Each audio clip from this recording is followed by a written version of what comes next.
बच्चे आगे होंगे मेरे ख्याल से, काफी बच्चे आगे। तो अब हमें शुरू करना था, दैट इज राइट, शुरू करेंगे defects in the solid, in solid. ठीक है, so we'll start the defects in the solid. No solid can exist without the defect except at a temperature of 0 Kelvin. 0 Kelvin होता है absolute temperature.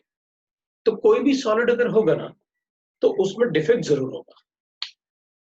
Solid में defect कब नहीं होता है? जब वो 0 केल्विन पे होता है। 0 केल्विन का मतलब तो सारे मॉलिक्यूलर मोशन क्या देंगे? स्टॉप हो जाएंगे। तभी अपन बोल सकते हैं कि उसमें डिफेक्ट नहीं होगा। Otherwise all the solid will have a defect. ठीक है, so what we can do, solids without defect can only exist at absolute temperature. As the temperature increases, the vibrational energy of the atoms in the solid increases. अगर vibrational energy बढ़ेगा तो packing कम होगी, और अगर packing कम होगी तो obviously बात है atom will be displaced from there positions, and if the atoms are displaced from there positions obviously they will have a difference. तो we can say that all solids will have some defects at room temperature. At room temperature, solids without defect can only exist as absolute temperature. So solids without defects,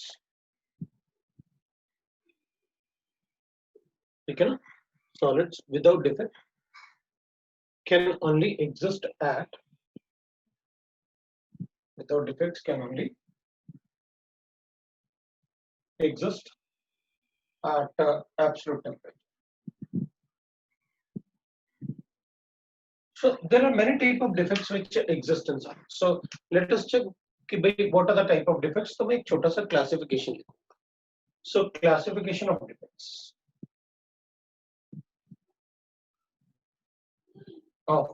defects.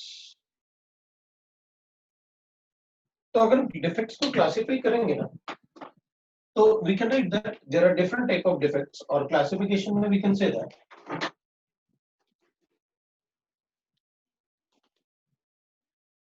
जैसे हम लिखेंगे भाई generally there can be different type of defects. We'll say that एक होता है line defect.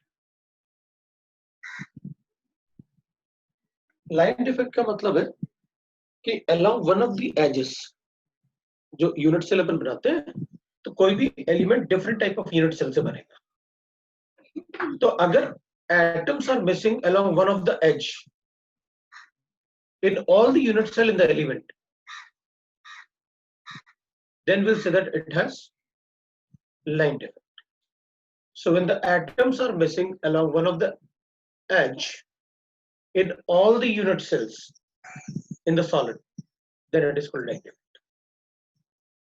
So we say that when atoms are missing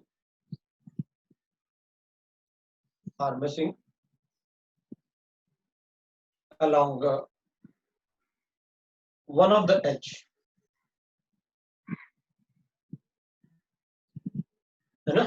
are missing along one of the edge in all the unit cell in solid, then it is called we can say that line defect. Another type of defect we can say that is called interstitial defect. Interstitial defect. ठीक है ना? Another defect is called interstitial defect. Now the interstitial defect is, जैसे अगर पहले भी आपने पढ़ा हुआ है interstitial compounds in the fourth group. Fourth group means say that 14th group carbon और 14th group में कार्बन ग्रुप में हमने पढ़ा हुआ है व्हाट इज इंटरस्टिशियल डिफेक्ट्स और इंटरस्टिशियल कंपाउंड्स. इंटरस्टिशियल कंपाउंड्स वो होते हैं जिसमें मेटल्स में या सॉलिड्स में छोटे छोटे एटम्स उनके वॉइड्स को ऑक्युपाई कर रहे हैं. छोटे एटम कौन से? तो we say that carbon, nitrogen, hydrogen. तो इस टाइप के एटम जब डी ब्लॉक मेटल्स के वॉइड्स में ऑक्युपाई हो जाते हैं तो उनको अपन कहते हैं इंटरस्टिशियल डिफेक्ट. तो इंटरस्टिशियल डिफेक्ट में होता क्या है? इन एटम्स के वर्ड्स ऑक्युपाई होने की वजह से hydrogen, nitrogen and carbon I have told you, तो ये बहुत ज्यादा अमाउंट में एटम में मतलब मेटल में सॉलिड में एब्जॉर्ब हो जाता है, वो वर्ड्स को ऑक्युपाई कर लेते हैं. तो जो डेंसिटी है सॉलिड्स की, जो एक्चुअल डेंसिटी है सॉलिड की, we say that it is a theoretical density, तो वो एक्चुअल डेंसिटी बहुत ज्यादा इंक्रीज हो जाती है, मतलब observe density will become very high. So अगर कभी जैसे मान लो मैंने कहा ये सॉलिड है, इसकी डेंसिटी 5 है ग्राम पर सेंटीमीटर क्यूब, लेकिन इसकी डेंसिटी 20 ग्राम पर सेंटीमीटर क्यूब हो जाए तो डेफिनेटली उस सॉलिड में इंटरस्टिशियल डिफेक्ट. फिर डेंसिटी ज्यादा से ज्यादा चेंज होगा. अगर 5 है तो ज्यादा से ज्यादा चेंज होगा कितना?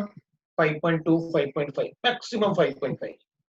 लेकिन अगर डेंसिटी इतना ज्यादा चेंज हो जाए, जैसे मैंने आपसे कहा इट बिकम्स 5 था, it becomes 20, then it is called interstitial defect.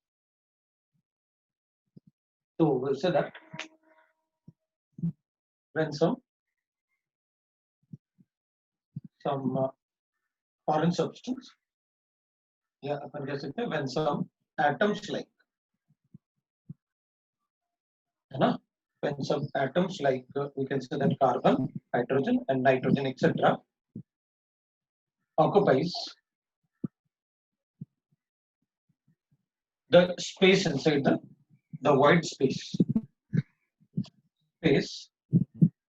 inside the solids, तो अपन इसको कहते हैं interstitial defects. This is called the interstitial defect. So we can say that example. So if we write an example, we can say that in this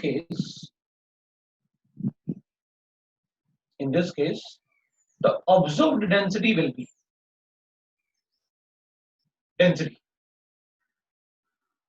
be very very large as compared to theoretical density.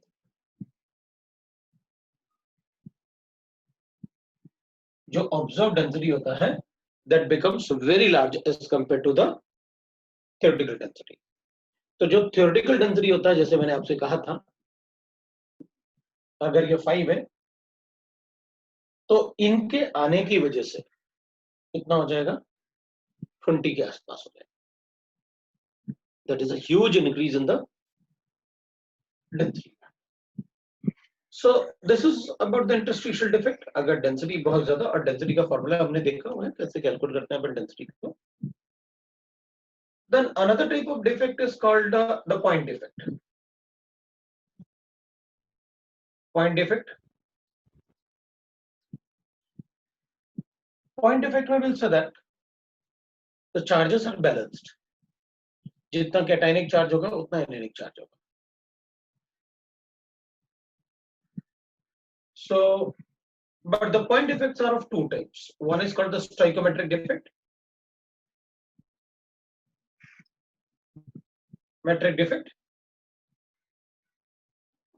and the other is called non-stoichiometric defect.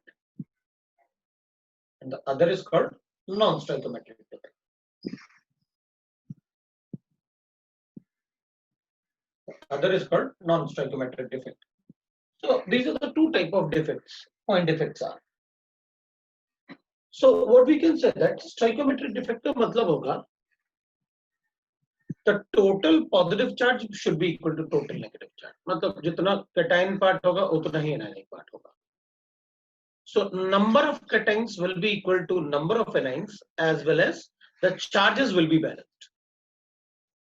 जैसे calcium fluoride था, तो cation का number क्या था calcium और fluoride उससे double था,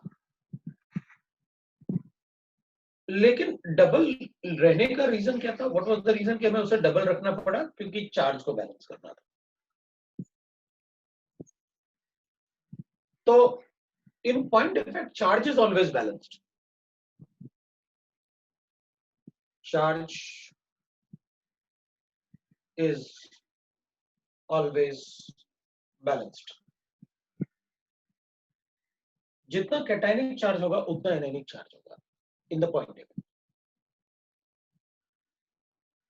but stoichiometric defect में क्या होता है? जैसे स्टोइकोमेट्रिक डिफेक्ट पर लिखेंगे व्हाट इज स्टोइकोमेट्रिक डिफेक्ट. तो number of cation or anion they will have a whole number ratio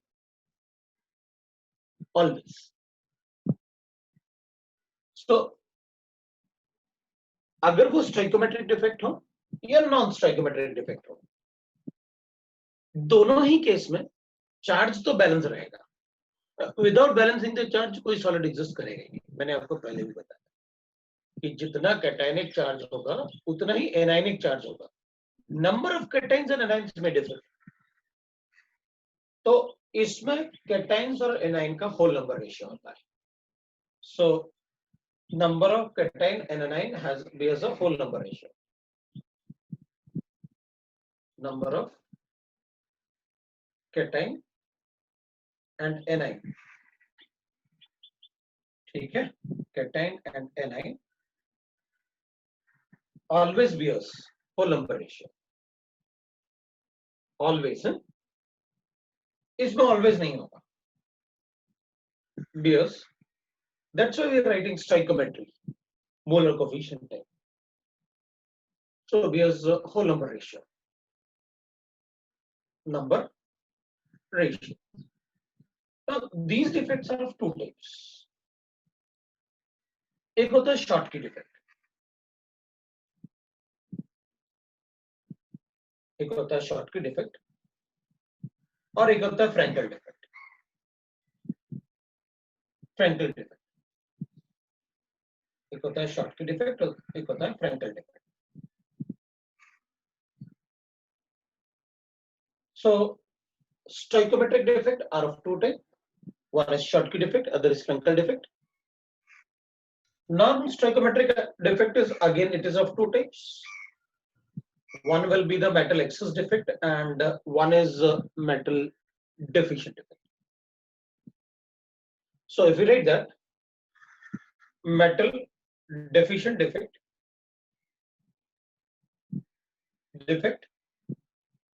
and the other is called metal excess defect.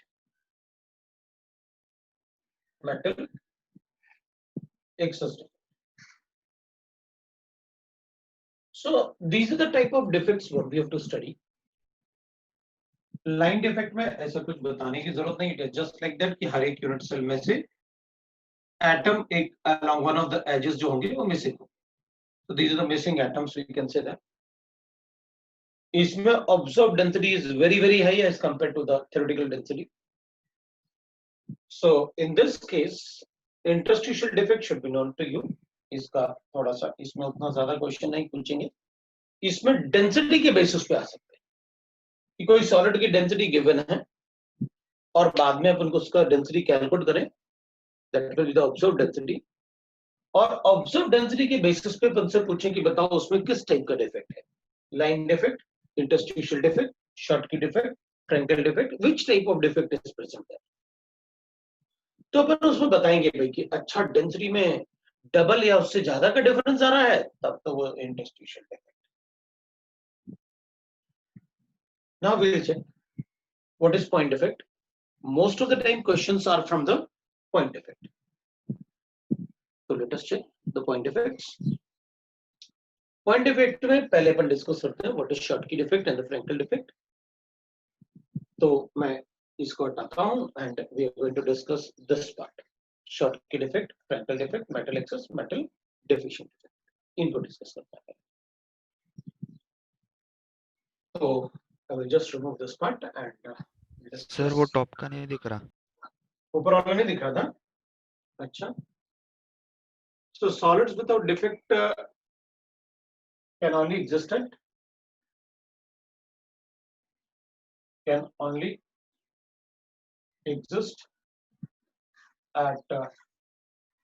absolute temperature, है ना? So with solid without defects can only exist at absolute temperature. कोई बात नहीं, मैं थोड़ा सा ऐसे अभी ठीक है? Yes,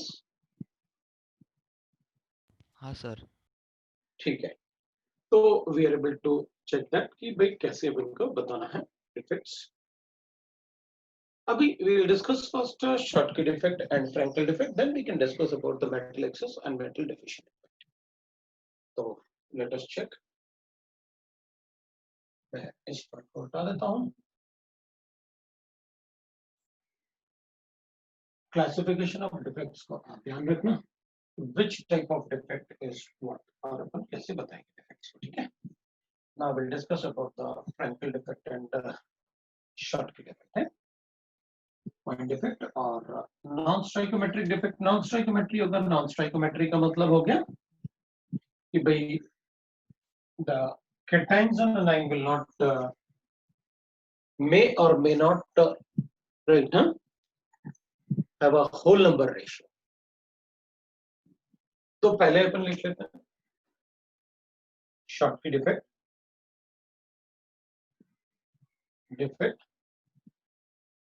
and we'll write a difference like this and Frankel defect, Schottky defect and Frankel defect। तो हम क्या कहेंगे भाई, Schottky defect तब होता है when the atoms, the cations and anions are missing from the unit cell। मतलब जितने कैटाइन मिसिंग होंगे उसके हिसाब से एनाइन भी मिसिंग होंगे। व्हाट इज सो, बिकॉज जितने कैटाइन मिसिंग होंगे उतने ही एनाइन मिसिंग होंगे, मतलब you can say that anionic charge missing होगा। सपोज मेरे पास ऐसे है ZnS, तो अपन कहेंगे इसमें तो जितने कैटाइन मिसिंग होंगे उतना ही एनाइन मिसिंग होंगे। लेकिन अगर मेरे पास कैल्शियम फ्लोराइड है तो मैं कहूंगा जितने कैल्शियम मिसिंग होंगे उसके डबल फ्लोराइड मिसिंग होगा, बिकॉज जितना कैटायनिक पार्ट मिसिंग होगा उतना ही एनायनिक पार्ट भी मिसिंग होगा। तो when the atoms are missing from the unit cell, we'll say that it will have Schottky defect. So we will write that one, when the atoms are missing from the unit cell, from unit cell, ठीक है? So when the atoms are missing from the unit cell, then it is called Schottky defect. So what is Frankel defect? So we'll say that Frankel defect में the Frankel defect is, अब Frankel defect में क्या होता है कि atoms जो है missing नहीं होते, वो क्या करते हैं किसी वॉइड में चले जाते हैं। क्या करेंगे, किसी वॉइड में डिस्प्लेस हो जाएंगे। So when the atoms are displaced from their actual position, that is called lattice position, into the voids inside the unit cell. So we'll write that when atoms are displaced from their actual positions,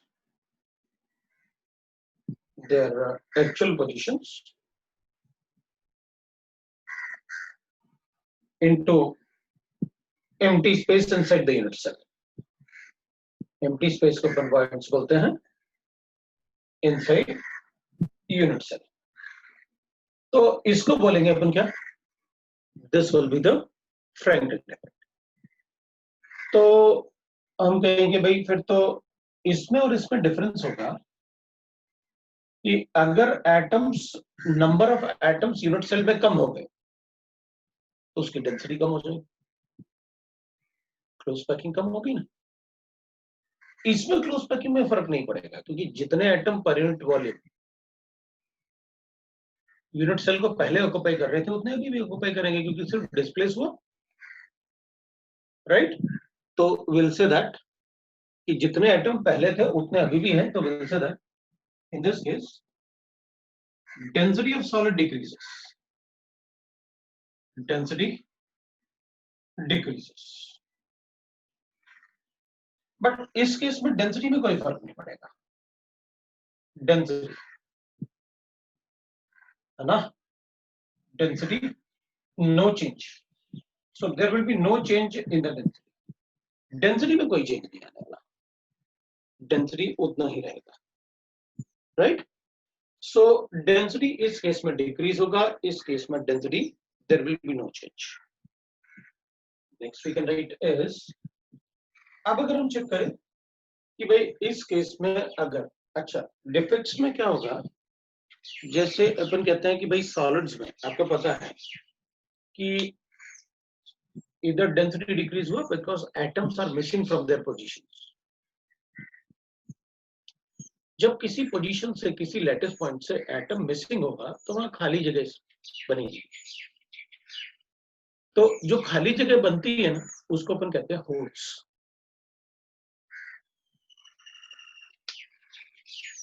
Position from where atoms are missing is called holes.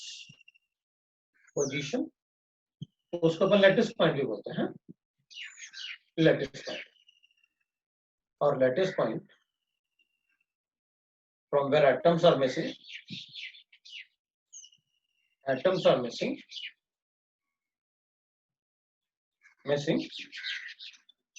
is called holes.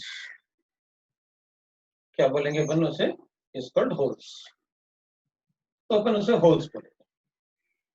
अगर holes generate होगा तो खाली जगह, obviously बात है, you are writing that कि भाई atoms are missing is called holes, खाली जगह। अब हम क्या करेंगे, जैसे अपन को पता है कि अगर सॉलिड्स में, solid conduct electricity, we know that metal conduct electricity, लेकिन अगर हम टेम्परेचर बढ़ाएं तो कंडक्शन क्या हो जाएगा, कम हो जाएगा। कंडक्शन कम क्यों होता है, बिकॉज टेम्परेचर बढ़ाने से more and more electron will come out of the surface, वो इजेक्शन हो जाएगा ना, आयनाइज हो जाएगा। तो more and more electron will come on the surface, तो जो इलेक्ट्रॉन्स इधर उधर मूव कर रहे होंगे वो आपस में कोलिजन होगा, कोलिजन होगा तो वो भाग नहीं पाएंगे, भाग नहीं पाएंगे तो रेजिस्टेंस होगा, रेजिस्टेंस बढ़ेगा तो conductance come. So the resistance is due to the collision of ions between them. ये बिल्कुल वैसा ही है कि अगर मान लो हम किसी क्राउडेड प्लेस पे हैं और हमें दौड़ के जाना है, ऑब्वियस सी बात है हम दौड़ नहीं पाएंगे बिकॉज वहां रेजिस्टेंस फील करेंगे, तो हमारा भागने का टेंडेंसी कम हो जाएगा। लेकिन अगर हमें कोई खाली जगह मिल जाए तो हम उस पॉइंट पे बहुत स्पीड से भाग सकते। तो we'll say that the conductivity, electrical conductivity of solid increases if holes are generated, atoms are missing. So even in some solids हम क्या करते हैं, कुछ डिफेक्ट्स जनरेट करते हैं सॉलिड्स में। डिफेक्ट जनरेट करने से क्या होगा, कंडक्टिविटी बढ़ेगी ना, that is what we call semiconductor, जिनमें हम खुद डोपिंग करते हैं, कुछ कुछ उसमें ऐड करते हैं, अभी पढ़ेंगे ना अपन सेमीकंडक्टर्स। तो अपन क्या कहेंगे, डिफेक्ट्स आने से अगर खाली जगह होती है, खाली जगह आने से what will happen, electrical conductivity बढ़ेगी, क्योंकि खाली जगह मिलेगी तो इलेक्ट्रॉन की भागने की टेंडेंसी बढ़ेगी, रेजिस्टेंस कम होगा तो कंडक्टेंस बढ़ेगी। तो अपन कहेंगे इस केस में electrical conductivity increase, conductivity increases, ठीक है ना। सो इलेक्ट्रिकल कंडक्टिविटी इंक्रीजेस, तो इस केस में तो अपन कहेंगे देखो भाई एक्चुअल पोजीशन से तो डिस्प्लेस हुआ है, डिफेक्ट्स तो इसमें भी आया है, और एक्चुअल पोजीशंस पे तो कुछ ना कुछ होल्स जनरेट होंगे। मतलब जो होल्स जनरेट हुआ वहां से तो भागने की टेंडेंसी बढ़ गई, लेकिन वॉइड में टेंडेंसी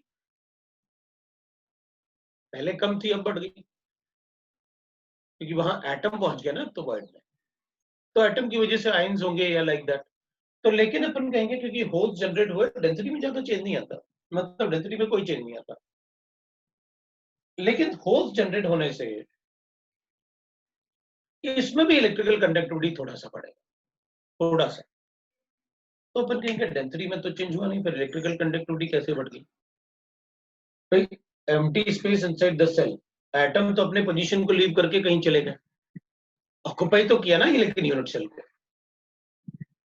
तुम कहेंगे जो एक्चुअल पोजीशन है ना जिनसे इलेक्ट्रॉन को जाना था, वहां से थोड़ा सा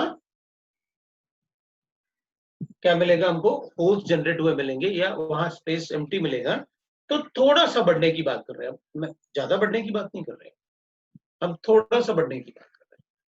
तो अगर डिफेक्ट आएगा तो थोड़ा तो इसमें जो एक्चुअल पोजीशन था, जो सिमेट्री था एटम्स का, वो डिस्प्लेस हो गया।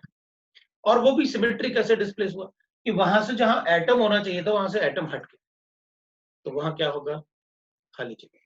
तो जो इलेक्ट्रॉन की भागने की टेंडेंसी है वो उस जगह जहां पर एम्प्टी स्पेस आया थोड़ा सा बढ़ जाएगा, मतलब इलेक्ट्रिकल कंडक्टिविटी थोड़ी सी बढ़ेगी, क्योंकि एटम तो मिसिंग नहीं है।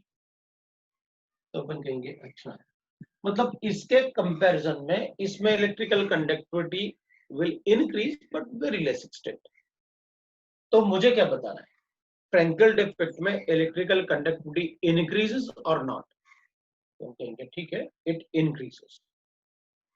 बट अगर लेस लिखा हुआ है तो अपन लेस वाले को टिक कर देंगे कि भाई इंक्रीज तो होगा लेकिन कम होगा। क्यों? क्योंकि डेंसिटी में ज्यादा चेंज नहीं आया, बस उसमें डिफेक्ट आ गया वो डिस्प्लेस होने की वजह से, और डिफेक्ट आएगा तो उसमें इलेक्ट्रिकल कंडक्टिविटी थोड़ी बढ़ेगी, क्योंकि एक्चुअल पोजीशन जहां से इलेक्ट्रॉन को जाना था वहां पर एम्प्टी स्पेस मिलता है। तो we'll say that electrical conductivity increases to less extent.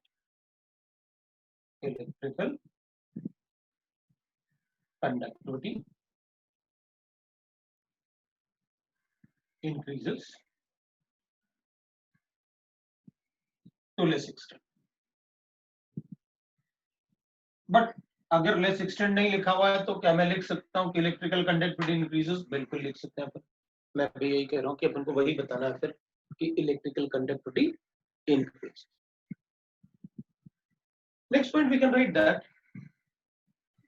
अब देखो शॉर्टकी डिफेक्ट में क्या होगा, when the atoms are missing from the unit cell. मतलब शॉर्टकी डिफेक्ट होने के चांसेस उन सॉलिड्स में होंगे जिन सॉलिड्स में पैकिंग ज्यादा होती हो। वो क्यों? क्योंकि अगर पैकिंग ज्यादा होगी तो फिर एटम के डिस्प्लेस होके वॉइड में जाने की टेंडेंसी कम हो जाएगी, और अगर पैकिंग कम होगी मतलब वॉइड ज्यादा होगा, तो एटम के एक्चुअल पोजीशन से डिस्प्लेस होके वॉइड में जाने की टेंडेंसी ज्यादा होगी। तो अपन कहेंगे अच्छा, जिसका पैकिंग फ्रैक्शन कम होगा वहां फ्रैंकेल डिफेक्ट हो सकता है, और जिसका पैकिंग फ्रैक्शन ज्यादा होगा वहां वॉइड तो कम होगा, और वॉइड कम होगा तो वहां किस टाइप का डिफेक्ट होने के चांसेस हो जाएंगे? तो विल से दैट शॉर्ट की डिफेक्ट होने के चांसेस। तो अपन कहेंगे ठीक है भाई, विल से दैट शॉर्ट की defect will exist or can occur in those solids जिसमें पैकिंग फ्रैक्शन ज्यादा हो, और पैकिंग फ्रैक्शन ज्यादा होता है तो कोऑर्डिनेशन नंबर ज्यादा होता है। तो we can say that it generally exists in solids which have higher packing fraction, right? Higher packing fraction and coordination. तो अगर हायर पैकिंग फ्रैक्शन है और कोऑर्डिनेशन नंबर है तो ऑब्वियसली बात है विल से दैट वहां पर वॉइड तो होगा नहीं, और वॉइड अगर नहीं होगा वहां पर तो विल से दैट उस केस में तो एक ही टाइप का डिफेक्ट हो सकता है, और या मैक्सिमम चांसेस होते हैं कि the type of defect will be the atom will be missing from there. इसमें will say that there must be empty space, so we'll say that, right? It generally exists. मैं हर बार generally इसलिए word use कर रहा हूँ because generally अपन ये लिख रहे हैं कि भाई अब सारे सॉलिड्स में इन्हीं दोनों टाइप के डिफेक्ट थोड़ी होंगे, और भी तो थे मेटल एक्सेस और मेटल डेफिशिएंट डिफेक्ट, वो भी तो होते हैं ना। तो generally exist in the solids, in solids which have lower packing fraction, low packing fraction and coordination number and coordination number.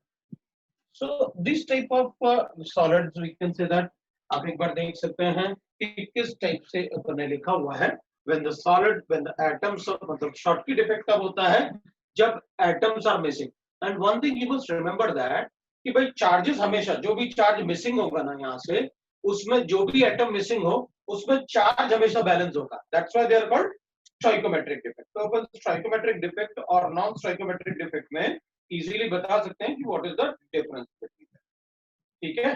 तो we are able to tell, और अगर एटम्स मिसिंग होंगे तो density decreases, electrical conductivity increases because the holes are generated, and then we can say that generally it exists in a solid which has higher packing fraction, क्योंकि atom missing तभी होंगे जो packing fraction ज्यादा हो।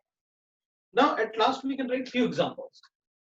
So अगर हम examples की बात करें तो we can say that अब इसमें हमें क्या करना होगा, इसमें हमें बताना होगा कि भाई जिसमें पैकिंग ज्यादा होती होगी उसमें इस टाइप का डिफेक्ट एग्जिस्ट करेगा। तो विल से दैट जैसे NaCl है, coordination number is 12, CaCl है, coordination number is 8, we know that, ठीक है? Then we can write that in case of इधर तो अपन लिख सकते हैं एग्जांपल, इधर भी लिख सकते हैं अपन, दैट इज में अपन एग्जांपल की बात कर लेते हैं, that is AgBr, AgCl, AgI, ठीक है ना, लाइक दैट। तो जनरली ये भी एग्जिस्ट करेंगे in form of we can say that like CaCl, but the size of this will be silver will be less, so we can say like this. Then we can write that simple cubic SCP वगैरह भी लिख सकते हैं। I'm not writing कि भाई इसमें अपन को पता है कि भाई इसमें तो हम बोल सकते हैं BCC and FCC या HC, जिनका भी स्ट्रक्चर मतलब we can say that जो भी HCP होंगे तो coordination number like HCP and FCC like that. Then we can say that इसमें we can write that ZnS also, because ZnS में क्या होता है, ZnS में it is coordination number is 4 for zinc, तो ZnS भी हो सकता है, सल्फर के लिए भी, सल्फर के लिए, सल्फाइड आयन के लिए भी कोऑर्डिनेशन नंबर 4 होता है। So like that we can write the example. AgBr can have both type of defects, so मैं AgBr को दोनों में, AgBr can have both type of defects. So sometimes we can say that हमें example की जरूरत पड़ेगी तो बता सकते हैं किस टाइप के एग्जांपल अपन को देने हैं, ठीक है? तो now we can write that Schottky defect और Frankel defect हमें पता चल गया कि how we can write the difference between Schottky and Frankel defect. Now we will check the metal deficient. So let us check what it is. So अगर हम metal deficient defects की बात करेंगे तो we can write that now they are non-stoichiometric defect, तो मैं non-stoichiometric defect की बात करने वाला हूँ। So we'll write that the non-stoichiometric defects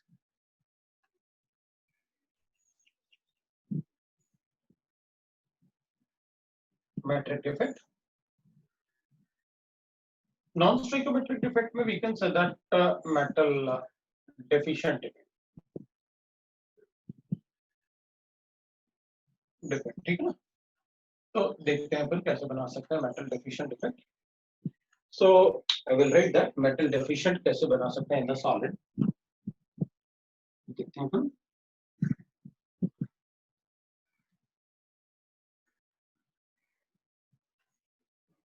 So we can say that.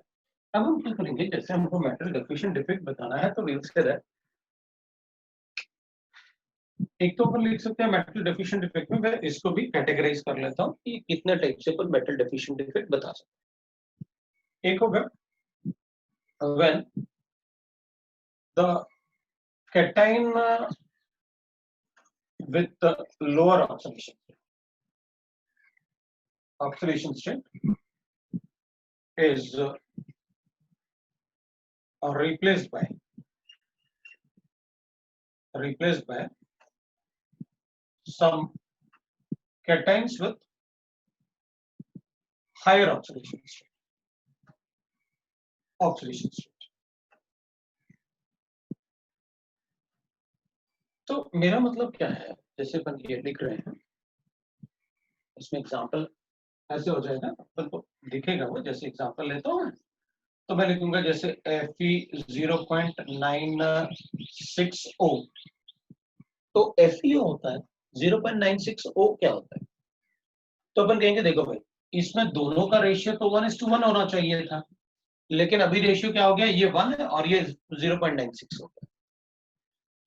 तो ऐसा क्यों हो गया, तो अपन कहेंगे देखो it is a point defect है, पॉइंट डिफेक्ट है तो total cationic charge will be equal to total anionic charge, but some of the Fe2 plus is replaced by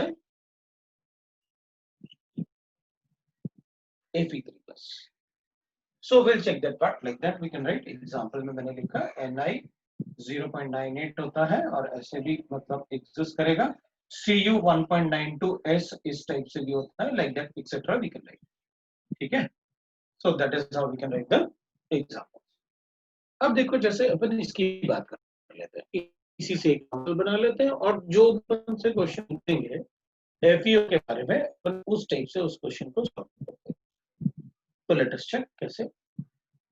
मान लो मेरे पास FeO गिवन है और मैंने आपसे कहा कि देखो इस पर 2 पॉजिटिव चार्ज होगा और इस पर -2 चार्ज होगा, ये बताने की जरूरत नहीं है। अपन क्या करेंगे, अपन कहेंगे ये नंबर्स की बात, तो इसका नंबर 100 है और इसका भी नंबर 100 है, जैसे मैंने 1:1 का रेशियो लिया था, मोलर की जगह just to make a concept numbers की बात कर रहे हैं, ठीक है। तो अपन क्या करेंगे, विल राइट दैट कि जैसे अपन को यहाँ पर गिवन है ये 100 होगा, ये 100 होगा, तो विल से अगर ये 100 है और ये 100 है, नंबर्स की बात कर रहे हैं, तो इसका टोटल चार्ज हो जाएगा +200 और इसका भी प्लस चार्ज हो जाएगा 200 -2, क्योंकि ये प्लस है और ये नेगेटिव है। तो 100 एटम्स लिए आपने तो चार्ज हो जाएगा +200, ये भी आपने लिया तो मैंने ऐसे कर दिया। अब मैं क्या करूंगा, इसमें से राइट ना -3 कर देता हूं, इनमें से 3 हटा देता हूं। अगर आप 3 हटाओगे तो यहां पर चार्ज 6 कम हो जाएगा, तो मैं कहूंगा भाई इसमें तो +194 बचेगा, लेकिन ये तो चेंज नहीं किया आपने। तो मैं क्या करूंगा, इसमें से -300 किया, लेकिन इसमें 2+3 को ऐड कर देता हूं। क्या किया अपन ने, -300 किया था, -3 किया था, तो ये कितना बचा होगा 97, लेकिन -3 करने से चार्ज कितना कम हो जाएगा 6, तो ये कितना आ जाएगा 194 चार्ज। अब मैं इसमें 2+3 डाल देता हूं, तो मैंने क्या किया इसमें ना ऐड 2 Fe+3, ओके। अगर 2+3 ऐड करोगे तो इसमें क्या हो जाएगा, चार्ज तो +200 हो जाएगा, लेकिन नंबर ऑफ Fe चेंज हो गए।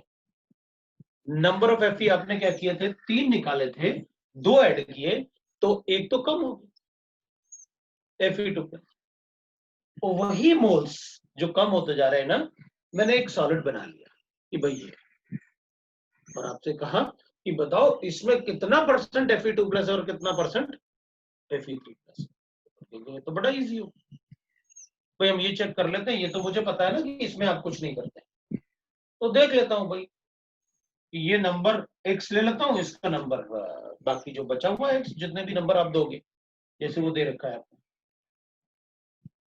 तो लेट अस चेक कि भाई हम कैसे बता सकते हैं। फिर अपन कहेंगे देखो मुझे अगर बताना है तो मैं ऐसे कर दूंगा कि भाई मेरे पास जो भी आप इनमें से जो भी मुझे दोगे, तो ये जो नंबर्स मैंने लिखे हुए ना, अगर बाइवेलेंट है तो it can be from 0.92 to 0.98,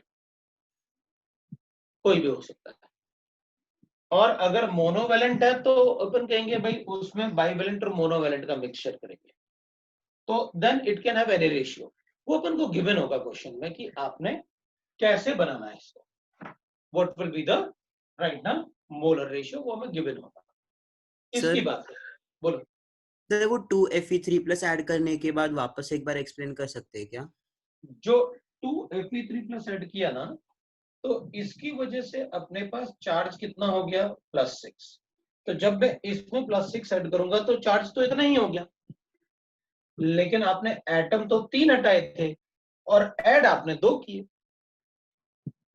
तो फिर उस केस में ये नंबर चेंज हो गया ना, फिर तो ये 99 हो जाएगा और ये 100 रहेगा। मतलब इसका नंबर हो जाएगा Fe 0.99 और ये 1 का रेशियो बन जाएगा। उस टाइप से ये आपने बनाया। हाँ सर। ठीक है ना। तो अपन क्या करेंगे, अपन कहेंगे कि भाई देखो हमारे पास ना FeO है और इसी को ले लेते हैं अपन 0.96 और O है हमारे पास, इसी को एग्जांपल लेके बना देते हैं। But that ratio can vary from 0.90 to 0.98। ठीक है, वो रेशियो वेरी कर सकता है। अपन क्या करेंगे, देखो भाई आपने जो भी किया हुआ है ये तो पक्का है ना कि इस पे -2 चार्ज होगा और इस पे टोटल +2 चार्ज होगा। हाँ वो तो पक्का है, क्योंकि आपने कहा है कि सॉलिड तभी एग्जिस्ट करेंगे जब उनका कैटायनिक और एनायनिक चार्ज बैलेंस्ड होगा। ठीक है भाई। तो अपन क्या करेंगे, मेरे पास ये 0.96 है, तो इसमें अपन मान लेते हैं x मोल्स Fe3+, और इसमें अपन कर लेंगे 0.96 मोल्स Fe+3 +2 है। तो अपन कहेंगे ठीक है भाई हमारे पास दोनों के, अब इसमें 0.96 -x करना था मुझे, ठीक है ना। तो अपन कहेंगे 0.96 -x मोल्स क्या हो जाएगा, Fe2+ हो जाएगा। तो अगर इसमें Fe3+ के x मोल्स हैं तो इसके कितने मोल्स हो जाएंगे, विल से दैट 0.96 -x। अब अपन क्या करेंगे, ठीक है भाई आपको चार्ज तो बैलेंस करना ही है ना, but total cationic charge will be equal to total anionic charge। तो अपन क्या करेंगे, अगर Fe3+ के मोल्स x हैं तो एक मोल पे कितना चार्ज होता है +3, तो x मोल्स पे कितना चार्ज होगा x इंटू +3। तो अगर एक Fe2+ पे चार्ज कितना होता है +2, तो 0.96 -x मोल्स पे कितना होगा, मल्टीप्लाई दिस बाय 2। और वो टोटल चार्ज कितना होना चाहिए, आइदर यू कैन राइट कि +2 के बराबर होना चाहिए, और यू कैन राइट दैट कि भाई इससे जो +3 चार्ज आया और इससे जो +2 चार्ज आया -2 शुड बी इक्वल टू 0। क्यों, क्योंकि जितना कैटायनिक चार्ज इन दोनों की वजह से आएगा उतना ही एनायनिक चार्ज ऑक्सीजन की वजह से भी आएगा, और दोनों का चार्ज अगर सम करें कैटायन और एनायन का, तो वो क्या बनना चाहिए, 0 बनना चाहिए। सो अपन लिखेंगे भाई इसमें that is the charge due to Fe3+, charge due to Fe+3 plus charge due to Fe+2 due to Fe+2 है ना, and that should be equal to total charge कितना होना चाहिए, या तो -2 इज इक्वल टू 0 लिखो या आप उसको 2 लिख दो। तो इसका कितना कंट्रीब्यूशन होगा चार्ज में, तो अपन कहेंगे 3, और इसका कंट्रीब्यूशन कितना होगा, तो अपन कहेंगे भाई 2 इंटू 0.96 -x, और ये टोटल पॉजिटिव चार्ज कितना होना चाहिए 2। Let us calculate what will be the answer. तो अपन कहेंगे भाई इसमें ना कैलकुलेशन करते हैं, मैं ये वाले पार्ट को हटा देता हूं। तो विल राइट दैट,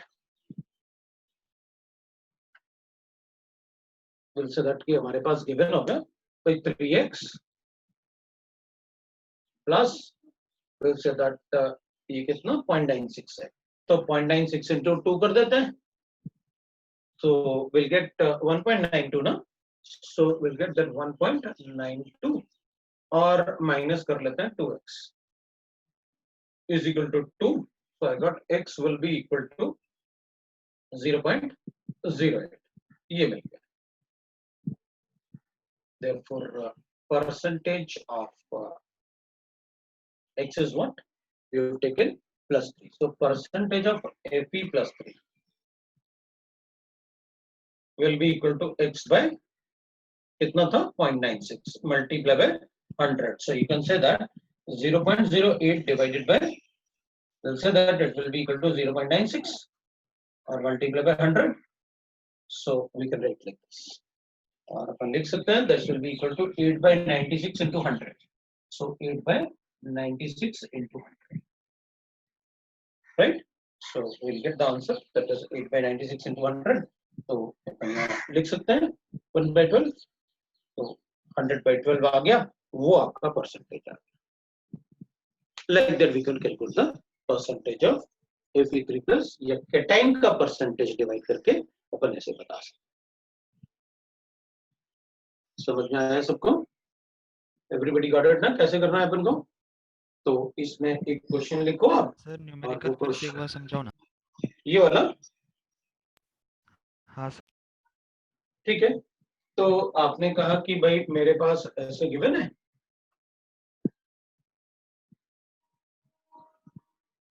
आपके पास Fe+2 है और इसमें Fe का नंबर है 0.96, तो आप क्या करोगे, इसमें Fe+3 और Fe+2 का कॉम्बिनेशन है, और फॉर्मूले में आपने FeO लिखा है, मतलब इस पे ये तो पक्का है ना कि -2 चार्ज है, तो ये दोनों का मिला के टोटल कितना आना चाहिए, +2 चार्ज आना चाहिए, क्योंकि -2 +2 बैलेंस होगा तभी सॉलिड एग्जिस्ट करेगा. तो इसका x मोल्स ले लो, तो ये कितना होगा इसमें 0.96 minus,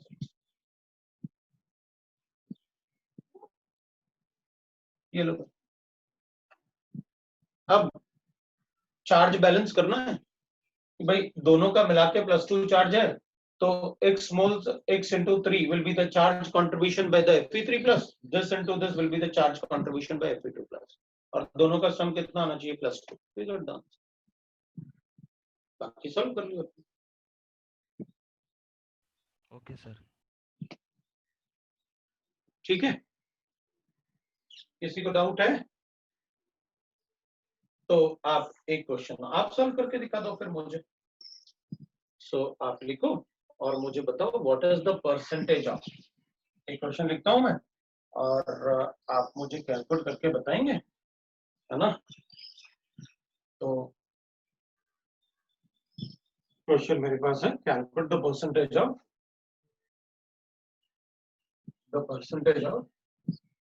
Cu+1 and Cu+2 present in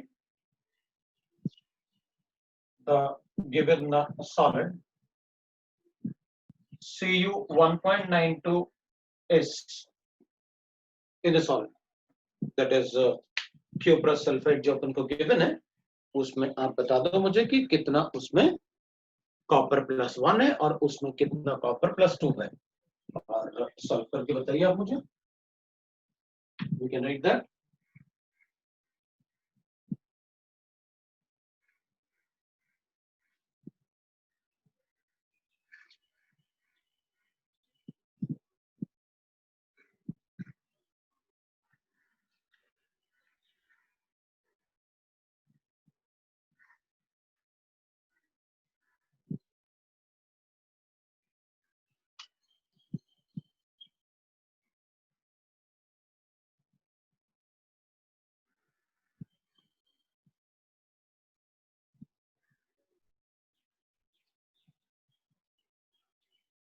आ गया?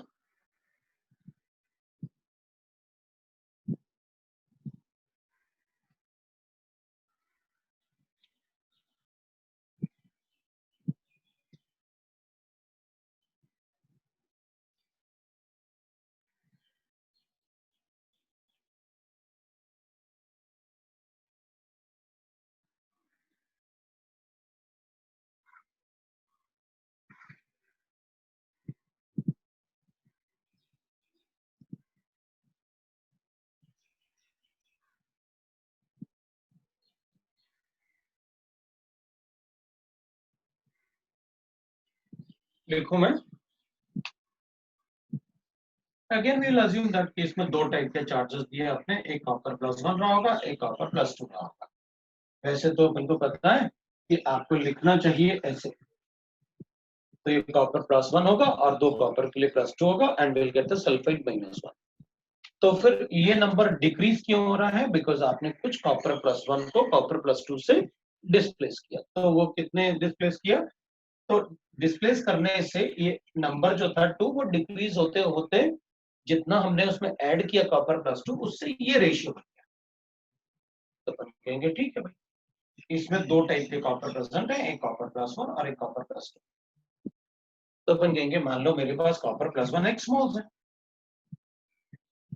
इसमें, तो ये कितना मोल्स हो जाएंगे? 1.92 - x moles.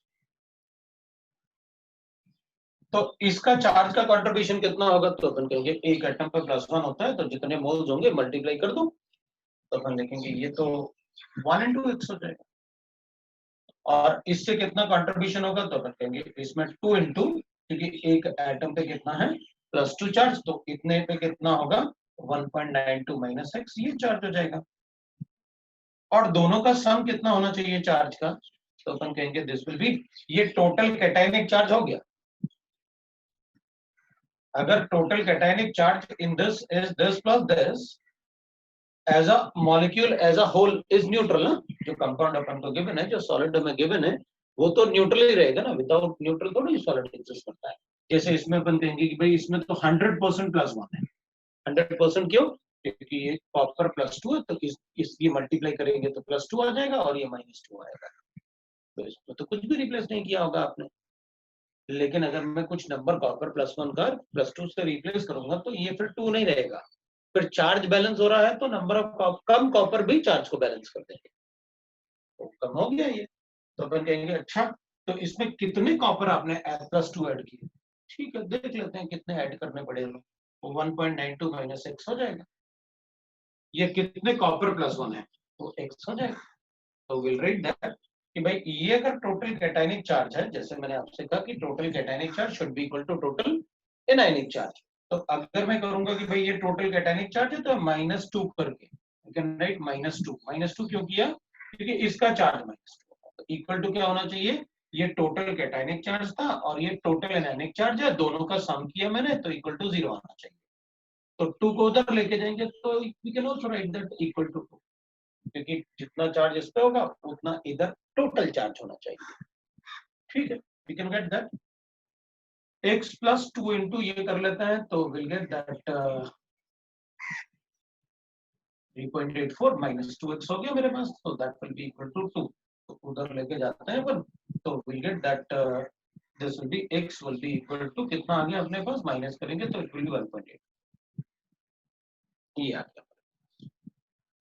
So we can write that कि भाई ठीक है, वी विल गेट दैट कि x का वैल्यू आया, तो अपन कहेंगे ठीक है, ये कॉपर +1 के मोल्स आ गए मेरे पास और टोटल मोल्स कॉपर कितना था 1.92। तो परसेंटेज कैलकुलेट करके बता देते हैं भाई, परसेंटेज ऑफ कॉपर +1 कितना होगा, 100 से माइनस करके कॉपर +2 जो भी पूछोगे वो बता देंगे। तो copper +1 will be equal to कितना आ जाएगा अपने पास 1.84 डिवाइडेड बाय 1.92 मल्टीप्लाई बाय 100। तो ये परसेंटेज होगा कॉपर +1 का, तो +2 का बता दें। That is how we can write that. तो ठीक है, वी गॉट दैट कि भाई कैसे हमको परसेंटेज कैलकुलेट करके बताना है, क्योंकि इसमें आपने पॉइंट डिफेक्ट में चार्ज तो हमेशा बैलेंस होता है, लेकिन आपने क्या किया कि भाई मेटल डेफिशिएंट का मतलब है कि नंबर ऑफ एनाइन ज्यादा होने चाहिए नंबर ऑफ कैटाइन से। अच्छा ठीक है, इसमें अगर ये 100 होंगे तो ये कितने हो जाएंगे भाई, होने चाहिए थे इनको 200, डबल होता ना ये, अगर ये 100 है तो इनको 200 होना चाहिए, लेकिन ये अगर 100 है तो कितने दिख रहे हैं अपन को 192। इसका मतलब है कि कॉपर के नंबर ऑफ एटम कम हुए लेकिन चार्ज बैलेंस है। अच्छा, चार्ज बैलेंस है मतलब आपने जो कॉपर का अगर चार्ज बैलेंस है तो कुछ हायर चार्ज वाले ऐड कर दिया, वही तो अपन ने कहा, उसी को मेटल डेफिशिएंट इफेक्ट बोलते हैं। So that is about the metal deficient effect. अब हम metal deficient effect दूसरे तरीके से भी कर सकते हैं इसको। So let us check कैसे कर सकते हैं। हम उसे लिखते हैं इम्प्योरिटी डिफेक्ट, और वी कैन से दैट, ठीक है, उसको हम लिखेंगे बी पार्ट लिख लेते हैं, मेटल डेफिशिएंट डिफेक्ट में बी पार्ट में अपन लिखेंगे इम्प्योरिटी डिफेक्ट,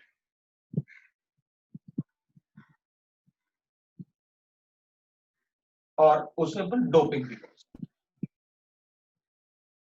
और डोपिंग। तो let us check what is doping. अब ना अल्टीमेटली हम क्या करते हैं, सॉलिड्स में खुद भी जनरेट करते हैं डिफेक्ट्स। सॉलिड में खुद भी जनरेट क्यों करेंगे डिफेक्ट्स? बिकॉज सॉलिड में अगर जनरेट करेंगे डिफेक्ट्स तो ऑब्वियस सी बात है उनका इलेक्ट्रिकल कंडक्टिविटी बढ़ेगा। तो अपन कंडक्टिविटी को बढ़ाने के लिए अब क्या करते हैं, डोपिंग करते हैं, ठीक है। तो अपन क्या करेंगे, जैसे अपने पास इम्प्योरिटी डिफेक्ट होगा तो वी कैन राइट दैट ऐसे, डोपिंग को देखते हैं अपन क्या है। So when in a solid the cations are replaced by cations with another cations with higher charges, तो इनको अपन कहते हैं डोपिंग। चलो देखते हैं, एक एग्जांपल लेते हैं। तो एग्जांपल में मैं लिख सकता हूं भाई, अपन एक एग्जांपल ऐसे ले लेते हैं, NaCl is doped by SrCl। तो चलो देखते हैं क्या, NaCl में भी नो दैट हर एक sodium ion 6Cl negative ion से सराउंड, ये अपन ऐसे सॉलिड बना देते हैं, क्या फर्क पड़ेगा, Na positive Cl negative, Na positive Cl negative, ऐसे सॉलिड बना, Na positive Cl negative, we know that, है ना, Na पॉजिटिव, ऐसे सॉलिड्स अपन बना सकते हैं, Cl negative, Na positive, Cl negative, like that, Na positive Cl negative, Na positive, ऐसे बना।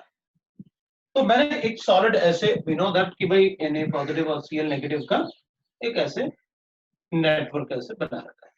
अभी what will happen, we know that कि जैसे ये सोडियम आयन लेता हूं, तो ये सोडियम आयन जो होगा that is surrounded by 6Cl negative ion. Coordination पर लिखा हमने, रॉक सॉल्ट टाइप में बहुत डिस्कशन किया हमने। तो Na पॉजिटिव 1 2 3 4, एक आगे की तरफ और एक पीछे की तरफ Cl atoms. So each sodium is surrounded by 6 Cl negative and each Cl negative is surrounded by 6 sodium ion. The coordination number 6.4. अभी what we'll do, हम इसको SrCl2 से डोप करते हैं। तो इसको SrCl2 से डोप करेंगे अगर, तो what will write कि भाई इधर मुझे Sr पे तो +2 चार्ज होता है और सोडियम पे +1, थोड़ा बड़ा लिख लेता हूँ इसे, SrCl2 से डोप करूंगा। तो मैं क्या करूंगा, मेरे पास यहां से, क्योंकि कोई भी सॉलिड्स होगा तो हम क्या करेंगे, इस सॉलिड को हीट करेंगे SrCl2 के साथ। SrCl2 को हीट करने से क्या होगा, इसमें से कुछ सोडियम आयन Sr से डिस्प्लेस हो जाएंगे, रिप्लेस हो जाएंगे, rather than saying the displace, क्योंकि डिस्प्लेस वर्ड तो ये भी हो सकता है कि भाई डिस्प्लेस मतलब ये यहां से कहीं वॉइड में चला गया, it's not going into the void, वो वहां से क्या होगा, रिप्लेस हो जाएगा इसको इसके साथ हीट करने से। तो अगर इसको इसके साथ हीट करने से, विल से दैट कि जैसे अपन अज्यूम कर लेते हैं कि भाई एक सोडियम ये हो और एक सोडियम अपन यहाँ ले लेते हैं, वो कोई भी हो सकता है, ये भी हो सकता है, कोई भी हो सकता है। तो मैं क्या करूंगा, इसको हटाऊंगा और इसको हटाऊंगा, क्योंकि मुझे +2 चार्ज हटा के +2 चार्ज ही ऐड कर रहा हूं। तो अभी व्हाट विल हैपन इसमें कि ये ऐसे बन जाएगा, तो अपन लिखेंगे अच्छा ये Na पॉजिटिव है, ये Cl नेगेटिव है, Na पॉजिटिव है, Cl नेगेटिव है। Now what is going to happen, Cl negative और ये Na पॉजिटिव है जो अपन ने रिप्लेस किया, और यहाँ पर Na पॉजिटिव आया मेरे पास। Now we can write that Na positive Cl minus Na positive and Cl minus, यहाँ पर मैंने लिखा Cl नेगेटिव Na पॉजिटिव और Cl माइनस, और ये मैंने हटाया। अब अपन क्या करेंगे, अपन कहेंगे देखो हमने जितने Cl, क्योंकि सिर्फ सोडियम तो हटेगा नहीं, अगर सोडियम हटेगा तो उसके साथ Cl भी जाएगा। तो अगर मान लो अपन ने कहा कि भाई ये Na पॉजिटिव है और ये वाला Cl निकल गया, और यहाँ से ये वाला Cl निकल गया और ये Na पॉजिटिव निकल गया, मतलब 2 NaCl मैंने रिमूव कर दिया। कितने? 2 NaCl मैंने रिमूव कर दिया, तो मैंने यहाँ पर ट्वाइस ऑफ NaCl लिख लिया। तो भाई ये मैंने रिमूव किया, ट्वाइस ऑफ NaCl, ठीक है। अगर ट्वाइस ऑफ NaCl रिमूव किया तो 2 सोडियम रिप्लेस कर दिया, लेकिन 2 Cl के बदले 2 Cl तो वापस आ जाए। लेकिन होगा क्या कि 2 सोडियम के बदले में किसी एक ही जगह Sr लिख सकता हूं, Sr+2 लिख सकता हूं। क्यों? क्योंकि 2 सोडियम का चार्ज एक Sr ही कंपनसेट कर देगा। तो अगर ये पॉजिटिव चार्ज एक ही Sr से कंपनसेट होगा तो यहां पर क्या जनरेट हो गया? खाली जगह। और अगर खाली जगह जनरेट होगी तो क्या होगा? इलेक्ट्रॉन का मूवमेंट बढ़ेगा। इलेक्ट्रॉन का मूवमेंट बढ़ेगा तो कंडक्टिविटी बढ़ेगी। They are called semiconductors. इन्हीं को तो सेमीकंडक्टर बोलते हैं। पर भाई सेमीकंडक्टर क्या होते हैं? अपन एक पर्टिकुलर मेटल में जनरली 14th ग्रुप वाले एलिमेंट होते हैं, उनमें क्या करते हैं, कुछ ऐसे एटम डाल देते हैं, ऐसे एटम को मिक्स करते हैं जो कि या तो वहां एक्स्ट्रा इलेक्ट्रॉन जनरेट करते हैं। तो पहले 14th ग्रुप में कंडक्टिविटी कम रहती है, जैसे ग्रेफाइट वगैरह है, सिलिकॉन है, तो उसमें अपन क्या करेंगे, कुछ ऐसे एटम मिक्स कर देते हैं जिससे उनकी कंडक्टिविटी बढ़ जाए, दैट इज डोपिंग। तो यहाँ पर आप क्या कर रहे हो? NaCl की कंडक्टिविटी बढ़ा रहे हो। कंडक्टिविटी कैसे बढ़ा दिया आपने? तो मैंने क्या किया, होल्स जनरेट कर दिया। होल्स जनरेट होंगे तो इलेक्ट्रॉन का मूवमेंट बढ़ेगा, इलेक्ट्रॉन का मूवमेंट बढ़ेगा तो कंडक्टिविटी बढ़ेगी। And for that purpose we perform this exercise of doping. So doping में मतलब it will be like that. तब तो ये बड़ा इजी होगा हमारे लिए। कैसे? अपन कहेंगे देखो भाई, मैं इनके चार्ज को ही देख के बता सकता हूं कि कितना परसेंट होल जनरेट होगा। आप NaCl में Sr+2 ऐड किया तो आपने जितना चार्ज इसके पास था उसका डबल चार्ज वाला ऐड किया, तो जितने Sr+2 ऐड करोगे उतने ही इसमें होल्स जनरेट होंगे, क्योंकि एक Sr 2 NaCl का चार्ज बैलेंस कर सकता है। तो एक NaCl के प्लेस पे तो मुझे एक Sr लिखना होगा, लेकिन एक NaCl के प्लेस पे एक होल जनरेट हो जाएगा। तो अगर मैं इसमें एल्यूमिनियम क्लोराइड लिखता तो हाँ, तो फिर AlCl3 लिखते तो एल्यूमिनियम पे +3 चार्ज होता। मतलब जितने एल्यूमिनियम हम ऐड करते उसके ट्वाइस होल्स जनरेट होते। क्यों? क्योंकि भाई मैं 3 NaCl को रिप्लेस करता एक AlCl3 से। तो भाई 3 NaCl का मतलब है कि 3 को हटा के एक Al3+ ऐड करता, तो एक की जगह तो ये आ जाता, लेकिन बाकी 2 तो Na मिसिंग होते ना। भाई 3 Cl निकलते तो मैं 3 Cl को ऐड कर लेता, लेकिन Na तो मिसिंग होंगे ना। कोई प्रॉब्लम नहीं। तो अपन क्या कर सकते हैं, अपन लिख सकते हैं कि Al3+ 3 NaCl, मतलब इनके चार्ज को देख के ही बता सकता हूं मैं कितना परसेंट होल्स जनरेट हो गया। तो बता देंगे भाई, अगर NaCl को SrCl2 से डोप करोगे तो जितने Sr होंगे उतने ही होल्स जनरेट होगा। तो ultimately what we are writing, we are discussing that metal deficient defect. तो हमने क्या कर लिया, नंबर ऑफ कैटाइन को इसमें कम कर, नंबर ऑफ कैटाइन। चार्ज अभी भी बैलेंस है, ये +2 चार्ज है ना, चार्ज अभी भी बैलेंस है, लेकिन कैटाइन का नंबर कम हो गया, तो it will be the metal deficient. तो इसमें जनरली एग्जांपल 99% केस में तो यही एग्जांपल देंगे, एग्जाम में भी यही एग्जांपल देंगे। शायद कभी कभी अपन को इस एग्जांपल के अलावा जो दूसरा एग्जांपल ले सकते हैं वो होता है कि AgCl को अपन कैडमियम क्लोराइड से डोप कर लें। तो दूसरा एग्जांपल लिख सकते हैं अपन, एक तो ये हो गया अपने पास, दूसरा एग्जांपल अपन लिख सकते हैं। और so example 2 I can write that is, so AgCl is doped by, है ना, कैडमियम क्लोराइड। ये भी एग्जाम्पल हो। और इसी से अपन बनाते हैं सेमीकंडक्टर, राइट ना। सो एक छोटा सा पार्ट अपन लिख देंगे, कभी अपन को जरूरत पड़े तो we are able to tell, और उसी के बेसिस पे आप डिस्कस भी कर सकते हैं। So formation of semiconductors by doping, तो मैं एग्जांपल इसको 3 लिख देता हूं। Formation of semiconductors by doping, conductors by doping. तो लेट अस चेक वो कैसे अपन सेमीकंडक्टर बनाएंगे और उनको डोप करेंगे। तो व्हाट आई विल डू कि भाई सेमीकंडक्टर्स बनाने के लिए हमको सिलिकॉन, मतलब सेमीकंडक्टर का जो फॉर्मेशन होता है वो जनरली 14 ग्रुप से होता है, तो अपन इसको 14 ग्रुप कहते हैं। तो 14 ग्रुप एलिमेंट जो होते हैं वो होते हैं कार्बन, सिलिकॉन, राइट ना। So we write that germanium, then we write that tin and lead, ये 14 ग्रुप है, ठीक है। तो जो सेमीकंडक्टर्स अपन बनाते हैं वो 14 ग्रुप एलिमेंट से बनाते हैं। अब अपन को ये बताने की जरूरत नहीं है कि इनके वैलेंस इलेक्ट्रॉन जो होते हैं वो कितने होते हैं। तो वैलेंस इलेक्ट्रॉन इज 4, और अगर हम 13 ग्रुप एलिमेंट लेते हैं तो will write that it will B boron, that will B aluminium, that is gallium, indium and, right ना। और 16 ग्रुप एलिमेंट लिखेंगे तो ऑक्सीजन होता है, सल्फर होता है, then we write selenium, tellurium and polonium, ये होते हैं। अपन क्या करेंगे, इनके वैलेंस इलेक्ट्रॉन अपन को पता है। इसका वैलेंस इलेक्ट्रॉन, इसके लिए तो वैलेंस इलेक्ट्रॉन 3 होता है, इसके लिए 4 होता है, इसके लिए, राइट ना। नाइट्रोजन, ये भी मैं 15 ग्रुप भी लिखूंगा, मैं इसको भी लिखा रहने देते हैं। सो 15 ग्रुप में नाइट्रोजन ये 5 होगा और ये 6 होगा। तो मैं नाइट्रोजन, फास्फोरस लिख लेते हैं अपन, आर्सेनिक लिखते हैं अपन, और एंटीमनी एंड बिस्मथ। मुझे थोड़ा दूर लिखना चाहिए ताकि वो आपको दिखे, ठीक है। So I write the 15th group, then I write the 16th group, ठीक है।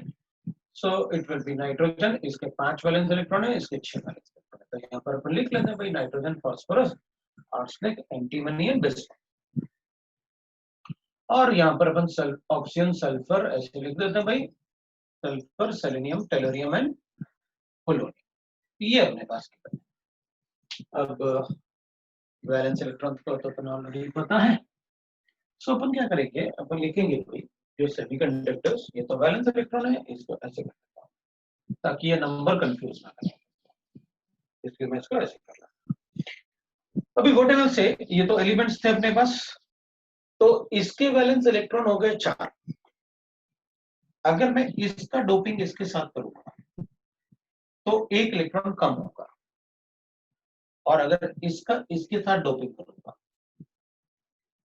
तो 1 इलेक्ट्रॉन एक्स्ट्रा होगा, क्योंकि 4 + 5 ऑक्टेट कंप्लीशन होने के बाद 1 इलेक्ट्रॉन बचेगा।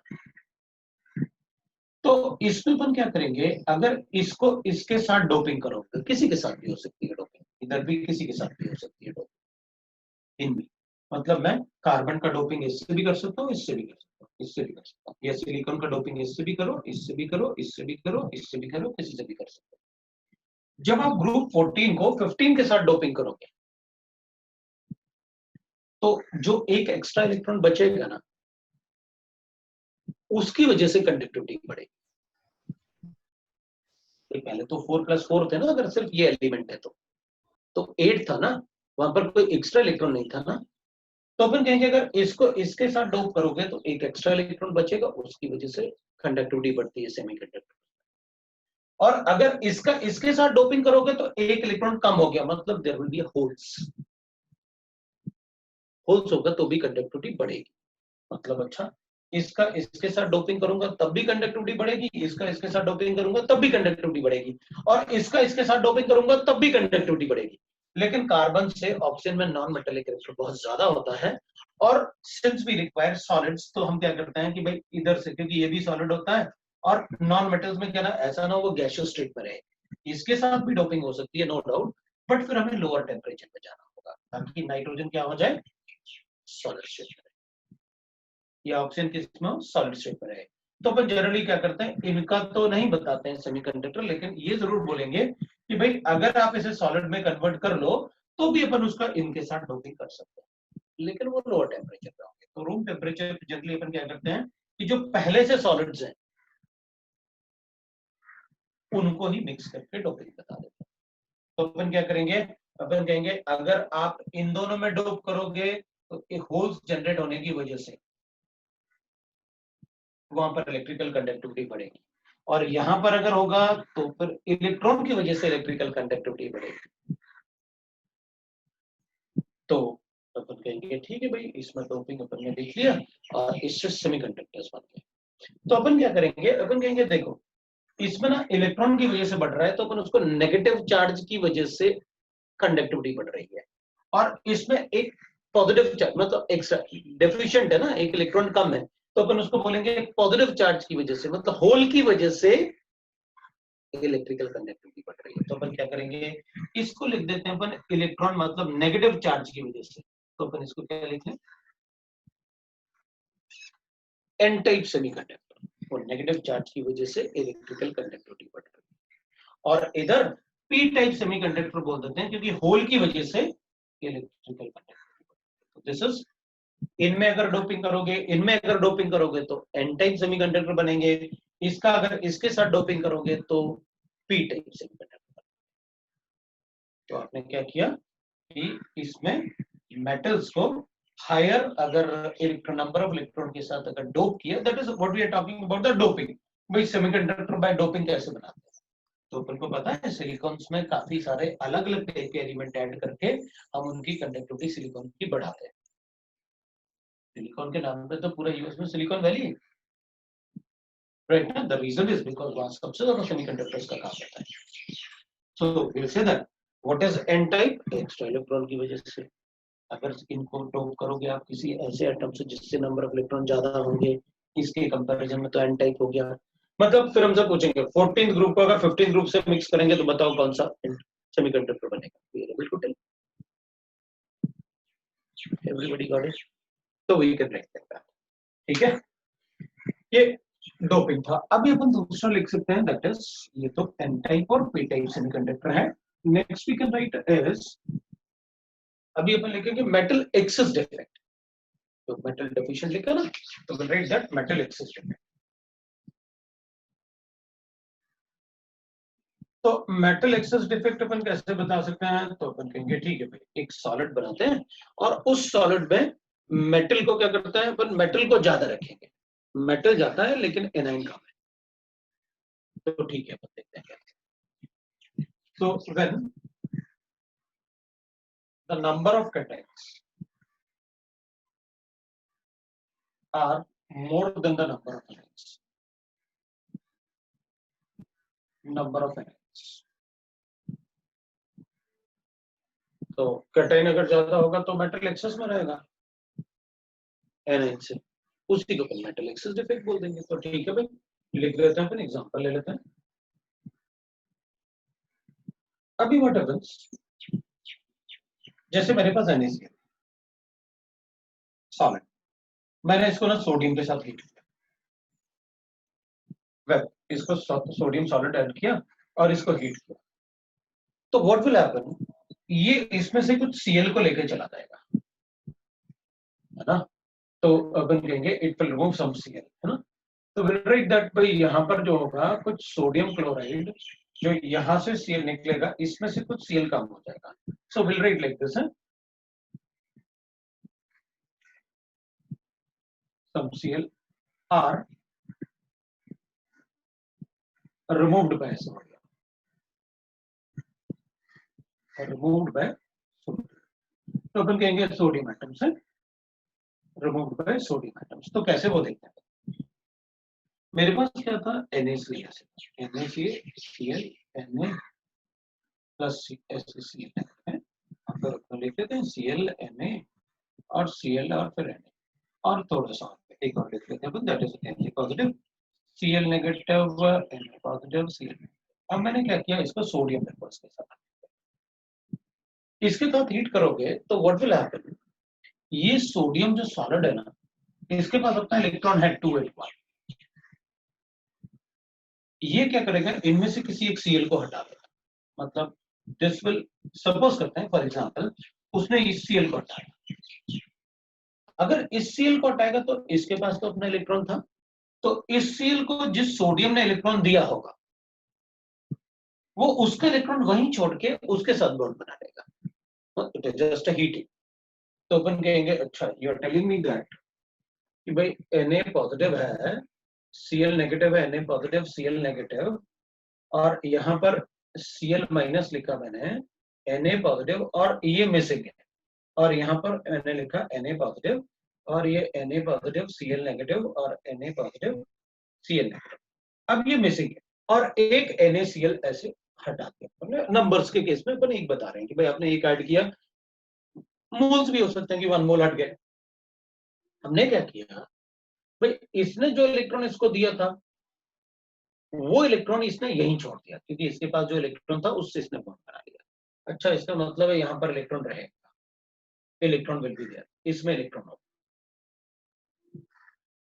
तो ये जो होल्स जनरेट हुआ ना जिसमें इलेक्ट्रॉन है, तो यहां पर अगर हम देखेंगे तो नंबर्स क्या हो गया, एनायन का नंबर कम हो गया, तो Cl चला गया ना, तो एनायन का नंबर कम हो गया, कैटायन तो उतने ही है, एनायन का नंबर कम हो गया लेकिन चार्ज बैलेंस्ड है।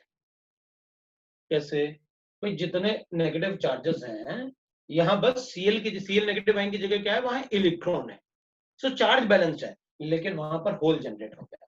These holes which are generated by this method ना heating से, they are called F centers।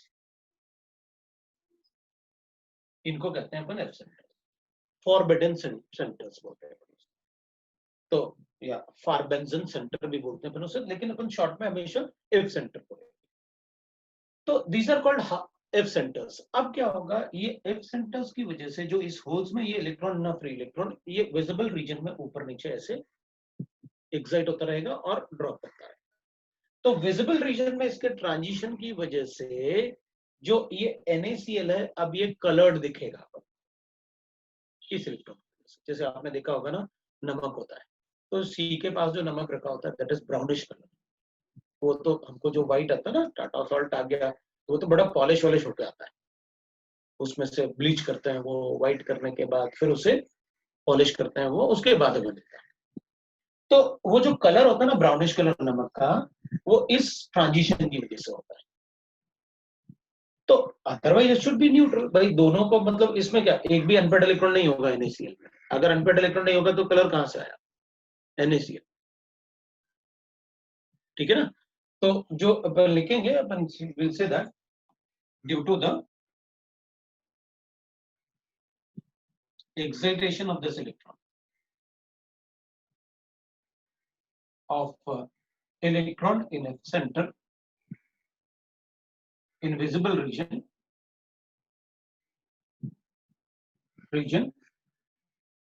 the NaCl solid will have color, solid is color, तो ये कलर दिया जाता है और इन्हीं को बोलते हैं अपन F centers। तो अपन कहेंगे ठीक है भाई, विल राइट दैट एग्जांपल, जैसे अपन लिखेंगे और भी एग्जांपल लिख सकते हैं अपन, जैसे लिथियम क्लोराइड है, सोडियम क्लोराइड है, पोटेशियम क्लोराइड है, ये सब कलरलेस होता है, लेकिन इनमें कलर आता है किसकी वजह से, F सेंटर्स की वजह से। ये पिंक होता है, ये येलोइश हो जाएगा, येलो ब्राउन जैसे, तो येलो ज्यादा होता है, ब्राउनिश कम होता है, और ये दैट है ना, ये वायलेट होता है। फिर और भी है, जैसे कुछ कुछ सॉलिड्स होते हैं, अपन को पता है कि जैसे मान लो सॉलिड, एक दूसरा सॉलिड ले लेता हूं मैं, इसके अलावा यहाँ पर लिखता हूं मैं, वी नो दैट कि भाई हम मेटल एक्सेस, मतलब इसमें ना मेटल एक्सेस की बात कर रहे हैं, तो एनाइन कम होना चाहिए, मेटल ज्यादा होना चाहिए।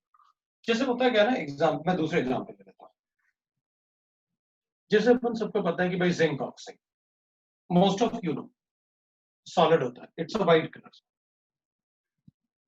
लेकिन अगर अपन इसे हीट करते हैं ना तो ये येलो हो जाता है, और वापस जब कूल करते हैं ना इट बिकम्स व्हाइट।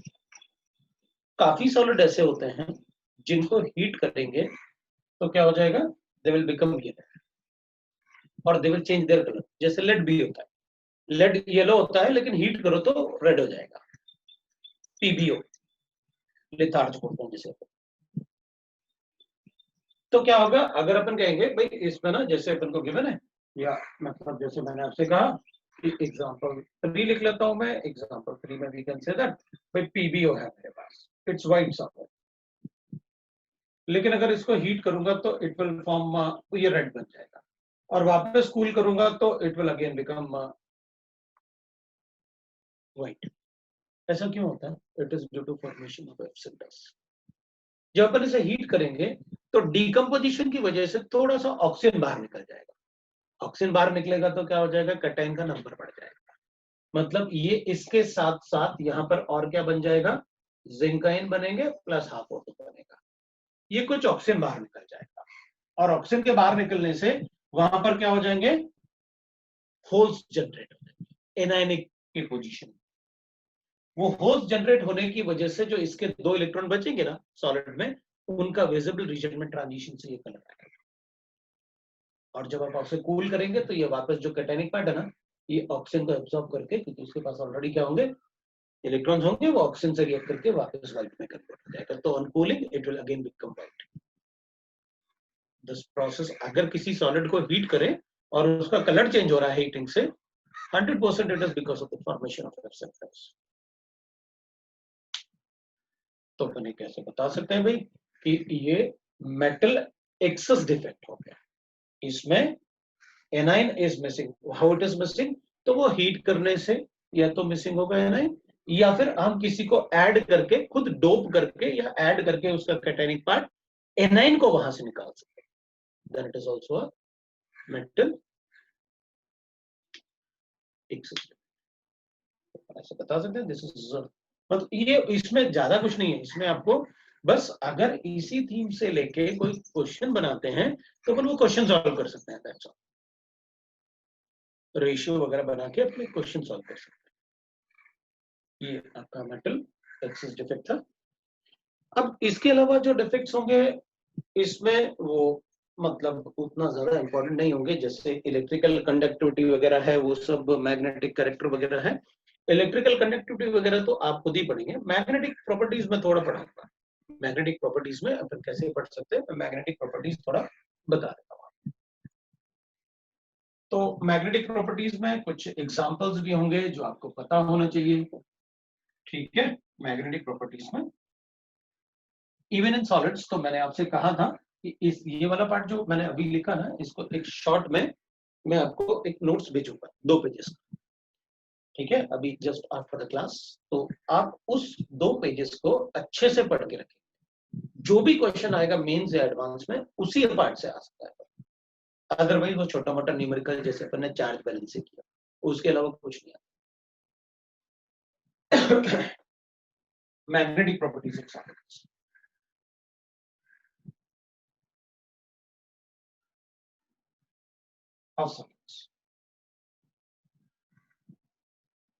तो मैग्नेटिक प्रॉपर्टीज ऑफ सॉलिड्स में वी कैन राइट दैट, एक तो अपन लिखेंगे भाई दैट इज डायमैग्नेटिक,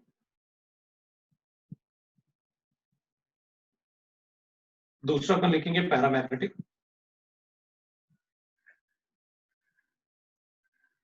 पहले आप देख लेना उसके बाद ही आप लिखना पैरामैग्नेटिक,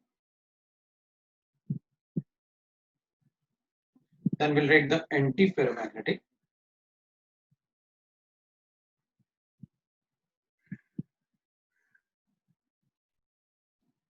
और फेरीमैग्नेटिक।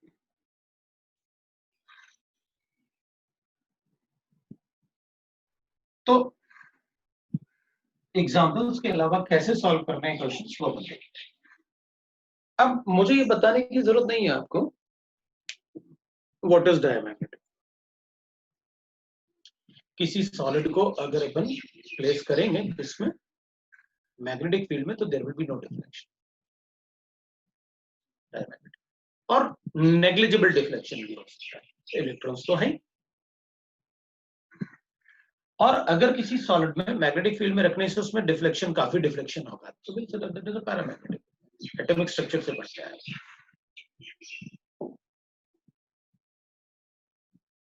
If there is permanent magnetism, we'll say that it is ferrimagnetic. Antiferromagnetic will depend on the arrangement of electron. We'll see that what it is. कि मैग्नेटिक प्रॉपर्टीज होने चाहिए लेकिन नहीं होते एंटी फेरोमैग्नेटिक और फेरीमैग्नेटिक। Will see that. पहले अपन देखते हैं कि अपन को कैसे इनमें कैसे डिफरेंशिएट करना है और फिर अपन थोड़ा सा एग्जांपल भी लिख सकते हैं। वैसे एग्जांपल्स के लिए आई टोल्ड यू दैट वो एक दो पेजेस में होंगे, वो मैं आपको भेजूंगा एक दो पेजेस, तो वो आप लिख सकते हैं। तो मैं क्या करने वाला हूं, मैं लिखने वाला हूं इसमें डायमैग्नेटिक में। अब जो भी अपन डायमैग्नेटिक की बात करेंगे तो डायमैग्नेटिक की बात तो हम इलेक्ट्रॉन से बात करते हैं, तो मैं क्या करता हूँ ना, इलेक्ट्रॉन्स ले लेता हूँ। तो मैं इसमें क्या करता हूँ, फॉर पी सबशेल, वो डी भी हो सकता है, एस भी, फॉर पी सबशेल। अगर मान लो किसी में सारे के सारे सबशेल्स के ऑर्बिटल्स अगर फील्ड है तो अपन उसे क्या बोलते हैं, डायमैग्नेटिक। क्यों? क्योंकि अगर इन सबके मैग्नेटिक मोमेंट क्या हो जाएंगे, कैंसिल हो जाएंगे। अगर मैग्नेटिक मोमेंट कैंसिल हो गए तो ऑब्वियसली बात है there will be no magnetic properties. तो अगर सारे ऑर्बिटल फील्ड हैं तो अपन कहेंगे then it will be a diamagnetic. Example बता दो तो अपन को पता है, अगर आप मॉलिक्यूल लिखोगे तो मैं तो मॉलिक्यूलर ऑर्बिटल थ्योरी के बेसिस पे बता दूं, राइट ना। But they should be in the solid shape, मतलब वो किस में होना चाहिए, सॉलिड में होना चाहिए। तो अपन में सीधा सीधा अपन कहेंगे भाई ठीक है, जितने इंसुलेटर्स हैं जो सॉलिड्स है ना, जितने भी इंसुलेटर्स होंगे they will be the example. जितने भी इंसुलेटर्स होंगे वो सब एग्जांपल होंगे एंड दे आर सॉलिड। जैसे वुड है, प्लास्टिक है, वो सब डायमैग्नेटिक है, that's why they are non conductors, उनमें मैग्नेटिक प्रॉपर्टीज हैं। पैरामैग्नेटिक में we used to say that partially filled orbitals, तो इसमें अपन कहेंगे partially filled orbitals, मतलब they will be like this। तो मैंने ना इसको partially filled लिख दिया। अब partially filled में तो कुछ भी हो सकता है, P1 भी हो सकता है, P2 भी हो सकता है, P4 भी हो सकता है, P5 भी हो सकता है, then they will be called as paramagnetic। तो पैरामैग्नेटिक में भी अपन को काफी सारे एग्जांपल्स मॉलिक्यूलर ऑर्बिटल थ्योरी के हिसाब से पता है। पैरामैग्नेटिक का मतलब होता है कि हाफ फिल्ड ऑर्बिटल।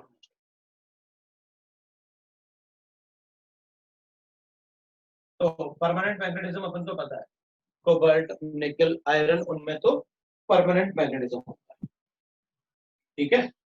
तो कोबाल्ट, निकल and iron they have permanent. ये तो बताने की भी जरूरत नहीं है आपको। इसमें अपन को पता है भाई पार्शियली फिल्ड में, जैसे अपन ने O2 लिखा है, it is paramagnetic. Copper +1 paramagnetic, Fe+2 paramagnetic,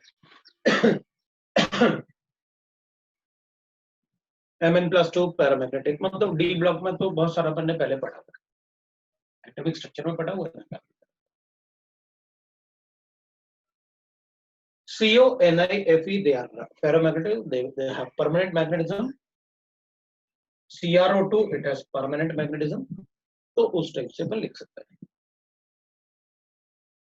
next we can say that antiferro. अब एंटीफेरो में क्या होता है, एंटीफेरोमैग्नेटिज्म में विल से दैट ये फेरोमैग्नेटिक, इनको मैग्नेटिक प्रॉपर्टीज शो नहीं करते, but they are not related to the orbitals, they are related to the electrons present on the surface of the solid।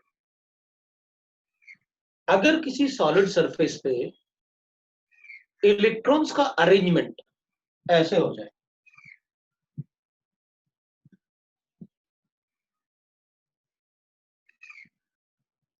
मतलब अपने आप ही ऐसे अलाइंड हो जाएं कि उनमें उसमें उनका मैग्नेटिक मूवमेंट कैंसिल हो जाए, मतलब we'll say that mu will be equal to √(n × n+2) is equal to 0 हो जाए, तो they will be called as antiferromagnetic। और अगर ये 0 नहीं होगा then it will be called as ferromagnetic। मतलब ऐसे हो जाएगा,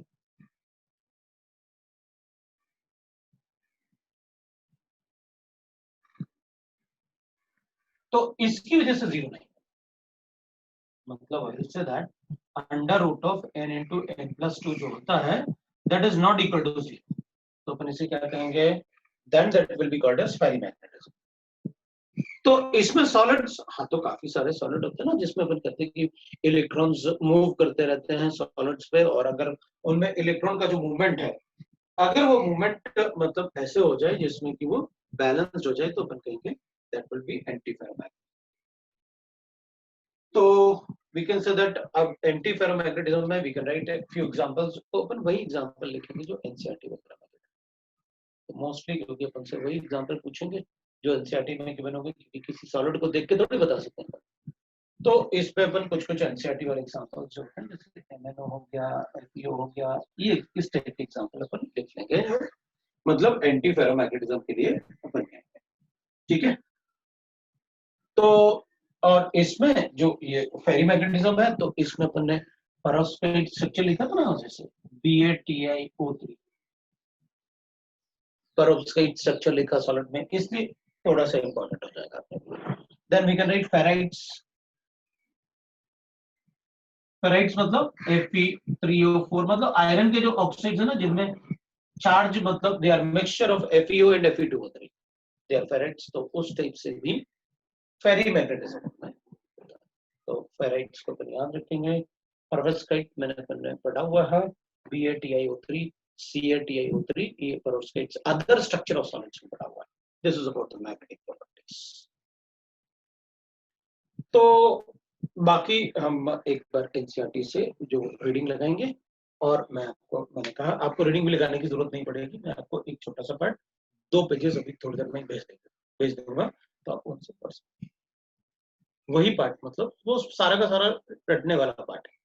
मतलब जैसे एग्जांपल ले गए तो ये अच्छा ठीक है आपने उसमें, क्योंकि मैंने लिमिटेड एग्जांपल लिखे हुए, जो एग्जांपल हमें जरूरत है बस उतना ही। इस टाइप के एग्जांपल अपन को बताने की जरूरत नहीं है, तो मैं मुझे खुद ही पता है, मैं कैलकुलेट कर लूंगा। There is no unpaired electron, they are diamagnetic. There is unpaired electron, 2 unpaired electron होते हैं ऑक्सीजन, इट इज पैरामैग्नेटिक। बताने की जरूरत नहीं थी, इन सब में पैरामैग्नेटिज्म है। This shows permanent magnetism. ये थोड़ा सा इंपॉर्टेंट एग्जांपल हो जाएगा, क्योंकि इसकी इलेक्ट्रिकल कंडक्टिविटी जो होती है वो ऑलमोस्ट कॉपर के जैसी है, कॉपर के जैसी। दैट्स व्हाई वो थोड़ा इंपॉर्टेंट कंपाउंड हो जाएगा, मैंने इसलिए उसको लिख दिया। पेरोव्स्काइट हमने ऑलरेडी पढ़ा हुआ है, तो थोड़े बहुत example. This is about the solid state. कल हम डिस्कस करेंगे होमवर्क। होमवर्क में हम डिस्कस करेंगे पहले स्टीरियोइसोमरिज्म वाला पार्ट, और उसके बाद सॉलिड स्टेट का होमवर्क जो मैंने आपको दिया। सॉलिड स्टेट के कितने मतलब सेक्शन दिए थे मैंने होमवर्क आपको। अब रिकॉर्डिंग बंद कर सकते हैं सबके।